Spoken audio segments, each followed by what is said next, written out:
Hi guys, welcome back to my channel. Welcome if you're new. I hope you're having a great day wherever you are, as always. In today's video, we're going to talk about how to use the additional information page, which is usually located on the very last page of any application that you fill out for USCIS. The additional information page can be used for many different things. One of the most common things that the additional information page is used is when you're filling out your employment or address history, and because you have to provide your employment or address history for the past 5 years, a lot of people tend to not have enough space in the main portion of the application, so they have to use the additional information page. Some other cases of using the additional information page could be, for example, if you have to explain something that you didn't have space to explain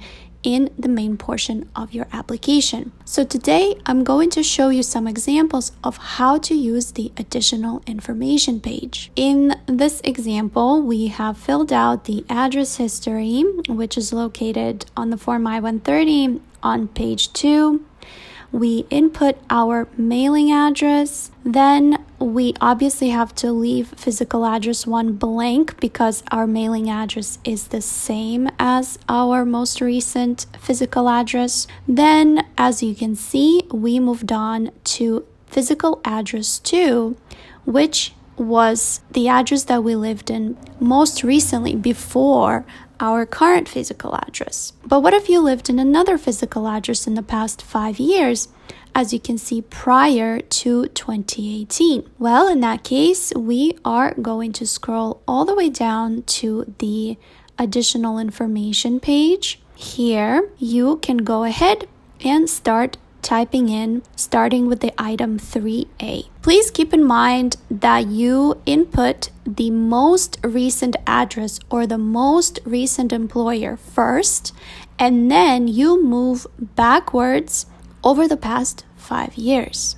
So here it asks us to provide the page number and the part number. The address history was located on page 2 and it is in part 2. And now we're going to input our third physical address, and we're going to type in the first line, physical address 3. On the next few lines, you would want to write it the same way as it is listed in the main portion of the application. So first you would want to say street number and name. Next, you want to write in your apartment suite or floor number if you have it. Next, you would want to input city or town. Next, you would want to put in state. Moving on to zip code. As you can see in the main portion of the application, it asks to provide province or postal code. If it doesn't apply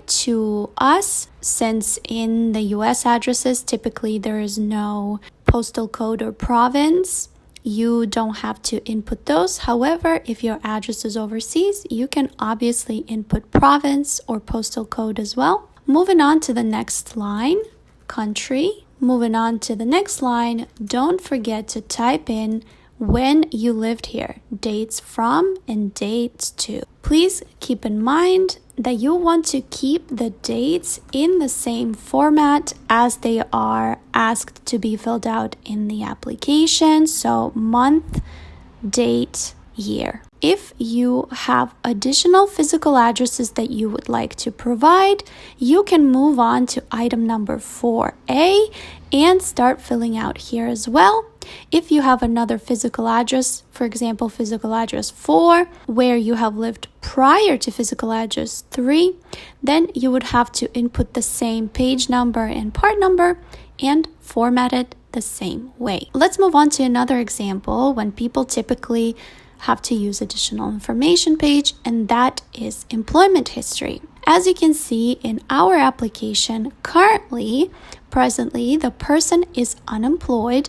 So under employer 1, you have to indicate unemployed. And then we're going to move on to employer 2, which is where this person has worked before they became unemployed. However, now we need to use the additional information page to continue with the employment history. So we again going to remember that this information is located on page 4 in part 2. Now, in the next lines, we are going to write employer 3. Next, we're going to write name of employer. Next, street number and name, city or town. Next, state. Next, zip code and country. Also, don't forget that in the employer history, you want to indicate your occupation.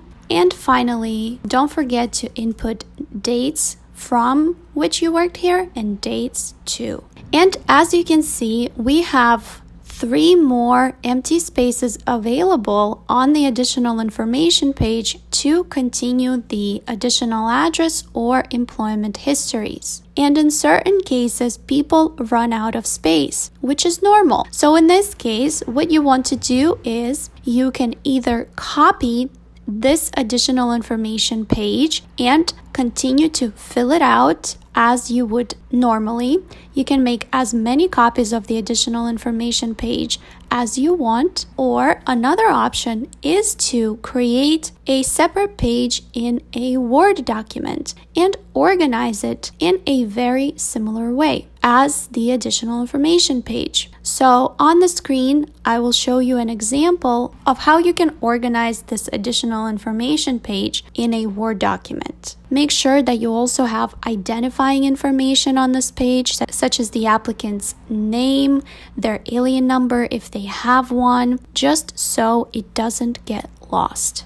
Now, let's talk about another example in which you can use the additional information page. Sometimes people use the additional information page on the form I-485. In the form I-485, it does also ask you to provide your address and employment history, so you can do the same thing we did in the first couple examples. However, in this form, some people also use the additional information page to explain any answers they have provided to any questions in Part 8. In Part 8, the adjustment of status application will ask you a lot of questions about your general eligibility and admissibility. They will ask you questions like, have you ever been denied admission? Have you ever been denied a visa? Have you ever had deportation proceedings?